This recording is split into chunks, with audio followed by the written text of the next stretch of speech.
अस्सलाम वालेकुम दोस्तों, एक बहुत ही अहम वीडियो में आपको खुशामदीद करता हूँ। इस वीडियो में मैं आपको बताने वाला हूँ कि एफआईए का असल में काम क्या होता है, जो कि आप सबको बहुत ज़्यादा कंफ्यूज कर रहा है और उसके साथ आप लोगों को पता भी नहीं है कि एफआईए के अंदर कितने डिपार्टमेंट्स हैं। तो आज की इस वीडियो में मैं आपको ये क्लियर कर दूंगा और आपको पता चल जाएगा कि जब आप एफआईए के अंदर किसी भी पोस्ट में जाते हैं तो आपको क्या क्या रिस्पॉन्सिबिलिटीज होंगी, आपकी ड्यूटीज क्या होंगी और आपने काम कब से कब तक करना होगा। यकीनन आप पहली मरतबा अगर चैनल विजिट कर रहे हैं तो इसको सब्सक्राइब किए बिना नहीं जाएंगे इस इन्फॉर्मेटिव वीडियो देखने के बाद, आई गारंटीड इंशाल्लाह। तो टाइम जाए बिना हम चलते हैं हमारी वीडियो की डिटेल की तरफ।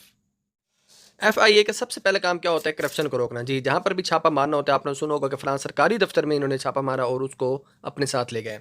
बिल्कुल करप्शन की रोकथाम के लिए, चूंकि ये पूरा डिपार्टमेंट होता है और इनके साथ कौन कौन जाते हैं जब टीम बनाई जाती है छापा मारने के लिए, तो इनके साथ सब इंस्पेक्टर, एएसआई और कांस्टेबल सारी टीम जाती है और उनके साथ कुछ ना कुछ पुलिस के भी लोग जाते हैं। अगर इनको जरूरत पड़े तो बाकायदा ये वहां पर जाकर लोगों को अरेस्ट भी कर सकते हैं मौके पर। तो सबसे पहले काम क्या होता है? करप्शन की रोकथाम, यानी कि एंटी करप्शन के लिए छापे मारते हैं। दूसरा, anti human trafficking and smuggling.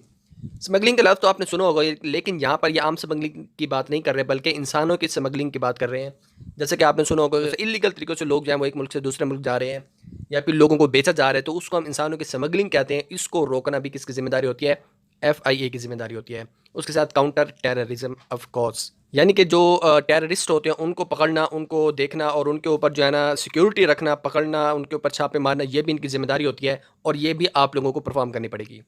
मैं आपको ये भी बताऊंगा कि आप इनमें से किस महकमे में जाएंगे, आपकी क्वालिफिकेशन और आपके रिजल्ट और क्राइटेरिया के मुताबिक मेरे साथ जुड़े रहिएगा। इसके साथ दूसरे नंबर पर आपके पास आ जाते हैं जी, दूसरे नंबर पर तो नहीं, ये आपका चौथा पांचवा बनता है इकोनॉमिक क्राइम। बिल्कुल, ये भी एक किस्म का एंटी करप्शन ही हो जाएगा कि कहीं पर पाकिस्तान की माईशत को अगर कोई नुकसान पहुंचा रहा है, कोई जुर्म कर रहा है जिससे पाकिस्तानी माईशत को नुकसान पहुंचे, तो उसको भी ये अरेस्ट करेंगे, उसकी इंक्वायरी करेंगे और उसके साथ ये फाइनलाइज करेंगे कि आप इसमें इन्वॉल्व हैं या नहीं है।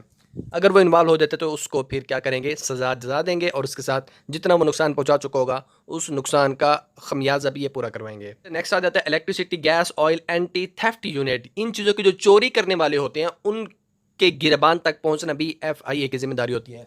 और मुझे यकीन है आपको ये बातें पहले पता नहीं होंगी, पहली मरतबा मैं आपको शेयर कर रहा हूँ क्योंकि ऐसी इन्फॉर्मेशन यूट्यूब पर अब तक किसी ने दी ही नहीं।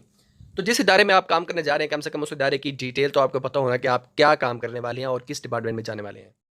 दोस्तों, इसके साथ जहाँ पर भी इलेक्ट्रिसिटी, गैस और ऑयल वगैरह की चोरी हो रही होती है, ना सिर्फ वहाँ पर जाकर ये छापे मारते हैं और उनको गिरफ्तार करके करते हैं, बल्कि ये अंदाज़ा भी लगाते हैं कब से ये काम हो रहा था, तो उसके मुताबिक जितना ये मुल्क को नुकसान पहुंचा चुके होते हैं उस उतना जो है वो उनसे जो है रकम निकलवाते भी हैं। एक एफआईए का डिपार्टमेंट है एफआईए एकेडमी। जी, आप में से कुछ होंगे जो एफआईए की एकेडमीज़ के अंदर तैनात कर दी जाएंगे, जहाँ पर नए आने वाले लोगों की यानी कि कैंडिडेट्स की ट्रेनिंग करवाई जाती है, उनको ड्यूटी समझाई जाती है, उनके काम जिम्मे लगाए जाते हैं। तो वो एफआईए एकेडमी में भी कुछ लोग आप में से भर्ती हो सकते हैं, जो बाकी इदारों की निस्बत बहुत ही बेहतरीन काम है।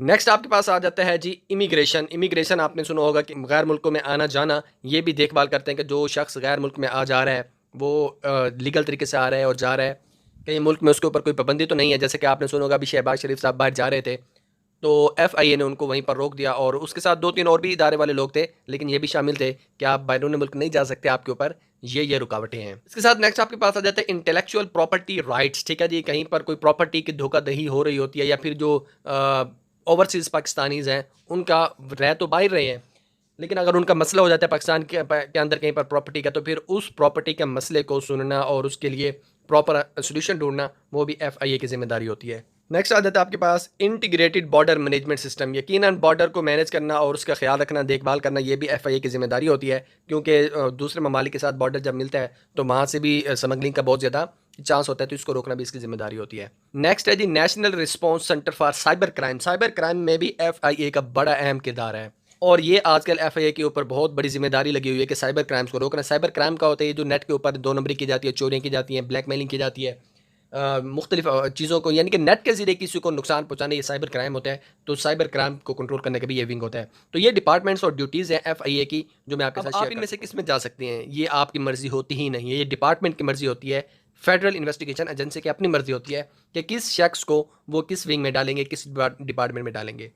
ये आपकी काबिलियत, आपकी सलाहियत और आपकी सिलेक्शन की बुनियाद पर तय किया जाता है। इसका मतलब आपको नहीं पता होता कि आप किस विंग में या किस डिपार्टमेंट में जाने वाले हैं। और आज की इस वीडियो में मैंने आपको बताना था कि एफआईए के क्या काम होते हैं और क्या रिस्पॉन्सिबिलिटीज़ होते हैं। उम्मीद है आपको ये इन्फॉर्मेटिव वीडियो बहुत पसंद आई होगी और अगर पसंद आई तो इसको लाइक कीजिएगा और जाते सब्सक्राइब ज़रूर करके जाइएगा। थैंक यू, अल्लाह हाफिज़।